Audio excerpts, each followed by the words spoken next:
Welcome back. I'm Jake Wright, and this is The Busy Fan. Now, usually in these shows, we're going to try to give you 10 minutes of full content, cover everything in those 10 minutes, but we want it to last that full 10 minutes so we can give you a more in-depth analysis of what's going on.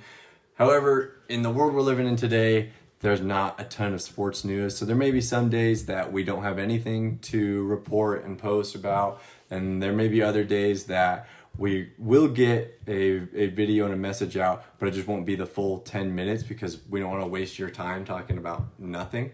So today may be one of those days. It may be a little bit shorter than usual, but let's just get into it. Let's talk about what's been going on. So let's start with football. We'll talk about Jamal Adams in the NFL. So Jamal Adams is a safety for the New York Jets. He is one of the best secondary players in the league. There's very few people who dispute that. He's a Pro Bowl caliber safety, and he is very, very young. Having a young secondary player is huge in the NFL. That seems to be one of the positions where somebody is an all-star at it, and they're great for a year or two or three, and then they drop off. Jamal Adams has been good for several years now, and it doesn't look like he's going to decline because he is so young and he's still maturing and growing and all these things. So he's a great prospect doing really great things, and he thinks he's not getting paid enough. Now, for the caliber of safety that he's playing, he's right. He's not getting paid enough. But the reason is because he's on his rookie contract still. So usually how that goes is he's on his rookie contract, he proves himself during that time. As soon as his contract is up, they'll pay him the real money, right? They'll give him what he deserves. However, in this case, Jamal is saying, I don't want to wait until my contract is up. I'm playing that well right now. I want to be paid that well right now. Restructure my contract. Let's just get rid of the rookie deal and move on to something else.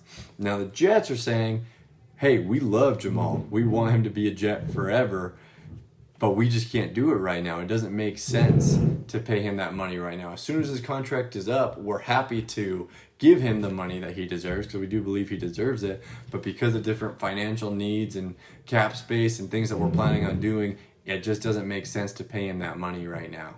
And so they're doing this back and forth right now. And today Jamal came and he said, maybe it's time for a change. Maybe I just need to get out of here. And so he talked about some different teams that he'd be willing to go to.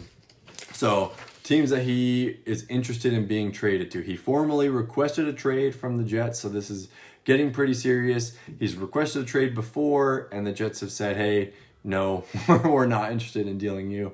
So we'll see if anything changes right now. He wants to go play for the Ravens, Cowboys, Texans, Chiefs, Eagles, 49ers, and Seahawks.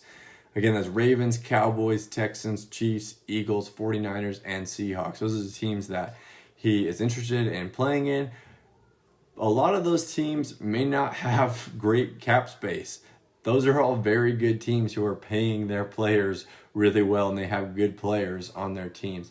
So I think this is Jamal saying, you pay me, you give me this money to be with an organization that's struggling and rebuilding right now. Sam Darnold is very young. Or if I'm not going to be making as much money, I would want to go win a Super Bowl or have some success in this league.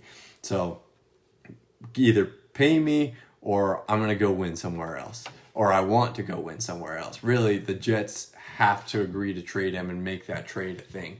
So we'll see what happens there. That's some of the biggest news in the NFL today is all the Jamal Adams stuff. The next thing that is very important is Dr. Fauci. Dr. Fauci has been the expert in all things COVID-19. He has, sports have reached out to him, news sources, the president, all these people have looked to Dr. Fauci for his expertise and to figure out what we should be doing. And he came out and he said he believes that the NFL and Major League Soccer should plan on a bubble environment for their leagues. So let me explain what that means.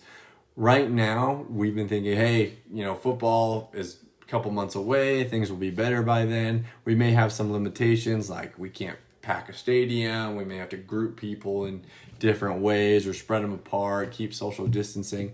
But football will go on as normal with with those few changes that have to be made. However, Dr. Fauci, he's saying, no, don't plan on that. Don't plan on it resembling what it used to resemble. Plan on it resembling the NBA and the bubble environment where they're isolated from the rest of the world. People aren't coming and watching their games. They have limited access to family members, are constantly being tested. Dr. Fauci says he believes that they need to prepare for that. Now, with the NBA, that makes sense. It's starting soon. Things are still pretty hectic right now. And it's really the playoffs that we're looking for, that we're working towards. With this is a whole new ball game because this is the beginning of their season. So how long can you get players to commit to isolating? If you say, hey, we're going to put you in this bubble on the first day, September 10th is when the NFL comes back, and then we will keep you in the bubble that whole time until things are okay indefinitely. I don't know if people are going to be okay with that, or I just don't know. I don't know how it's going to work out. You can't isolate somebody from their family for a whole season, I would think. I mean, I know that it's hard for players to be with their families during the season as is, but completely isolating them, I don't know. And the hope isn't, and Dr. Fauci's vision isn't that it will last the whole season, or he hopes it won't last the whole season, but it has a question mark at the end. Who knows when it will go back, and who knows if players are okay with starting a season not knowing if they'll be trapped for months and months and months and months. So that was pretty big news. We'll have to see what happens there as this continues to roll and we get closer to the season. Keeping with football, but moving to college football, big news, the University of Texas, they had 13 players test positive for COVID-19. That happened 4 days after voluntary summer workouts started. So not good news. Who knows where that originated, how many came to the voluntary workouts with it already, or if it was spreading within their team. Those 13 players are currently being quarantined, as well as 10 other players are also being quarantined because of contact that they had with those 13. And then we'll just touch real fast on the NBA. No huge news on the NBA or what's going on. But the one thing that was talked about is the smart rings. This came out like a couple days ago, but Kyle Kuzma talked about it today. A few other players were talking about it. They're wearing these smart rings, and on the rings, it will have these sensors that apparently it tests pre-COVID symptoms up to 90% accurately 3 days before you actually are able to see them. So every player will be required to wear these rings, and then some sensor goes off and it says, hey, this person is showing symptoms for the coronavirus. Let's get them tested. Let's get them checked out.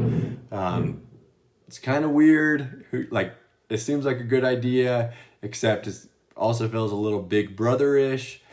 Kyle Kuzma's tweet today was, hey, this looks like a tracking device. And I think he was, being humorous, joking a little bit, but it is a little sketchy to just let somebody put something on you and not really understand what is going on and what exactly is being tracked. So that's some of the news of the NBA, something to think about, something you may hear about and be able to talk about. So that's what happened today. That's all of our news for the Busy Fan. Make sure you keep up to date, follow our Instagram, watch us on YouTube, and see what else is happening in the sports world, even though you're a Busy Fan.